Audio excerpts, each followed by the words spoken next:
Hello and welcome to a festive Humble Highland Home as we celebrate the Advent period on the lead up to Christmas. We will soon reach the winter solstice, where we have the longest night and the shortest day, and we look towards the days stretching out once again. We like to keep our home decorations as natural and as simple as we can, as we like to keep our home environment calm and welcoming, especially in the winter months. In the winter months, we like to provide a warm, nurturing space that we can retreat to and embrace the sense of hygge, the feeling of cosy contentment, and enjoy the simple pleasures that are a feast for all our senses at this time of year. We try to buy what we need as locally as we can, and this year we're buying our Christmas tree from a local nursery which specialises in selling plants that will survive in the harsh weather of the Highlands. We decided that we weren't going to have a Christmas tree inside the house again for this year, so instead I've bought a bare root Christmas tree that we can grow on in a bucket over the next 2 to 3 years before planting it out to grow on. With this tree we'll be able to decorate it and either have it indoors for the next couple of Christmases or keep doing what we're doing this year and bring some extra festive cheer to the porch. Adam had wondered what the small box of lights were for that had been sitting on the table. Adam has recently replaced the house lights as they were broken in places and couldn't be repaired. We have had them for a number of years, so they've been replaced to include a few extra here in the porch to add a cosy glow to the entranceway of an evening.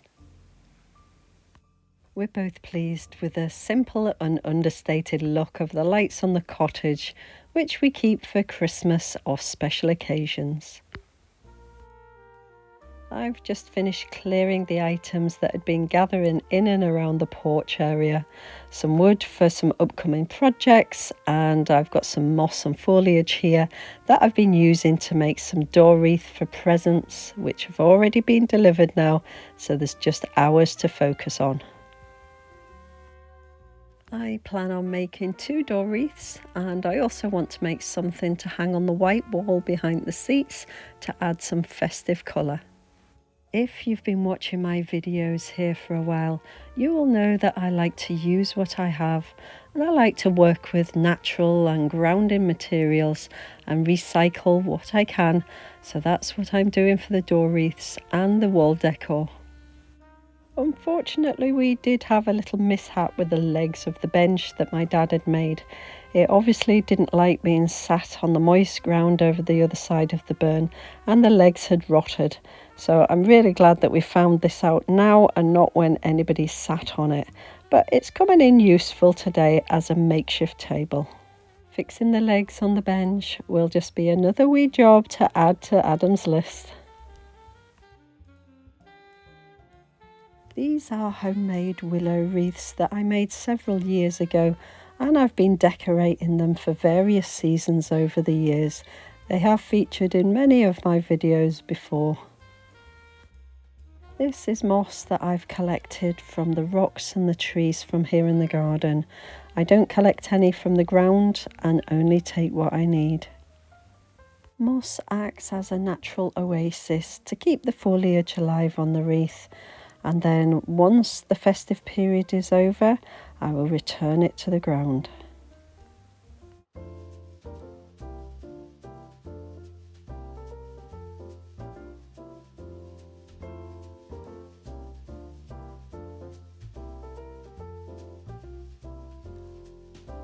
The moss is held in place using florist's wire.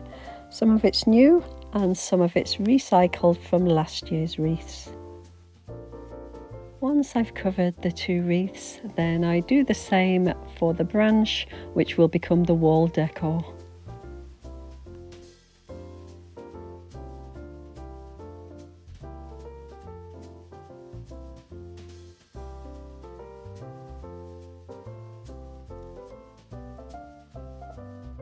I'd already cut some foliage this morning and had some left over from the wreaths I'd made as gifts, which I can use on these wreaths and the wall decor.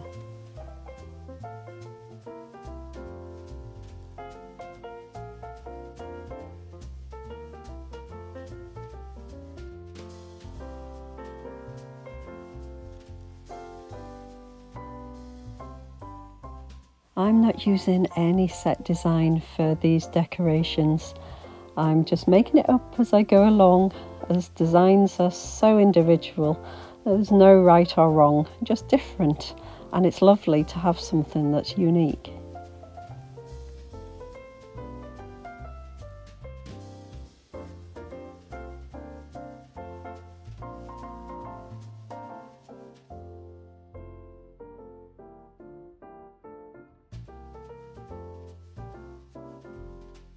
The pine cones and the crabapple decorations are all recycled from previous years, and even this wire was safe from last year's wreaths.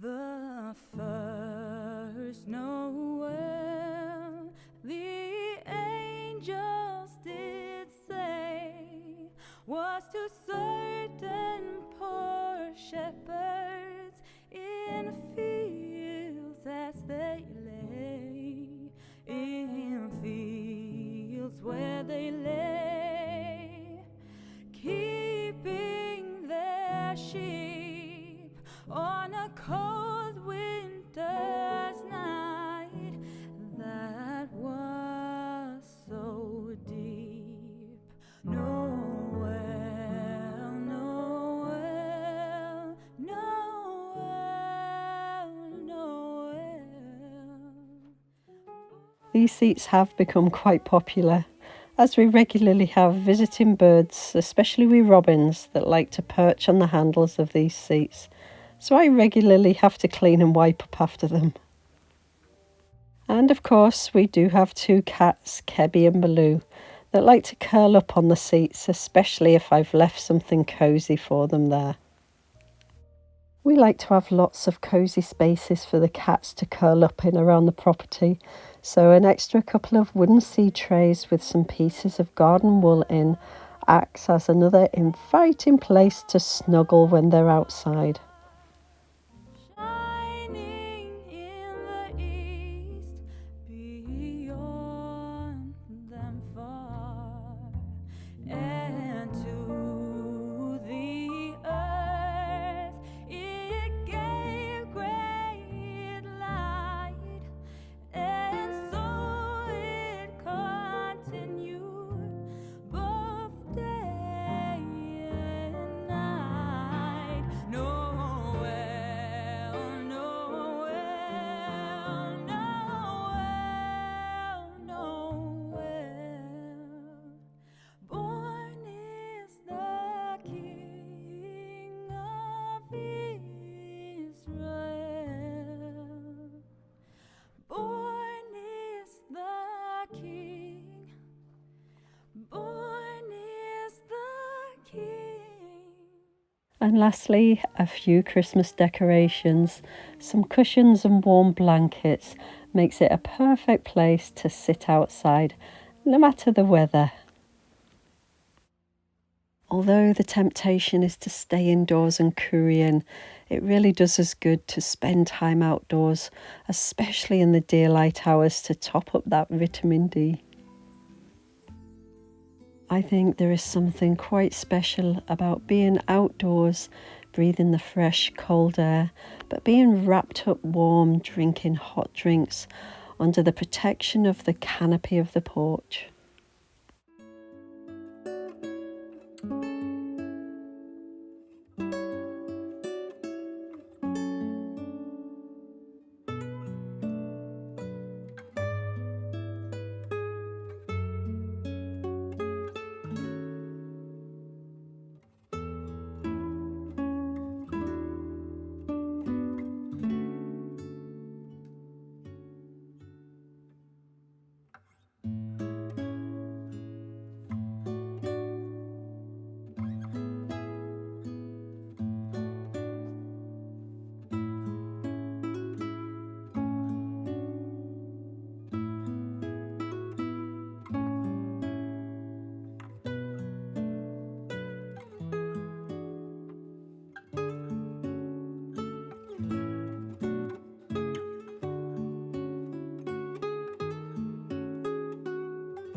So sitting out here quietly with no online distractions or electronics, just the quiet of the evening apart from our voices and the natural sounds of the rain and the sleet or of the water running in the burn. Tomorrow I plan to finish the decorating inside the house, but for now I intend to enjoy this moment sitting here with Adam. So until next time, thank you so much for joining me here today.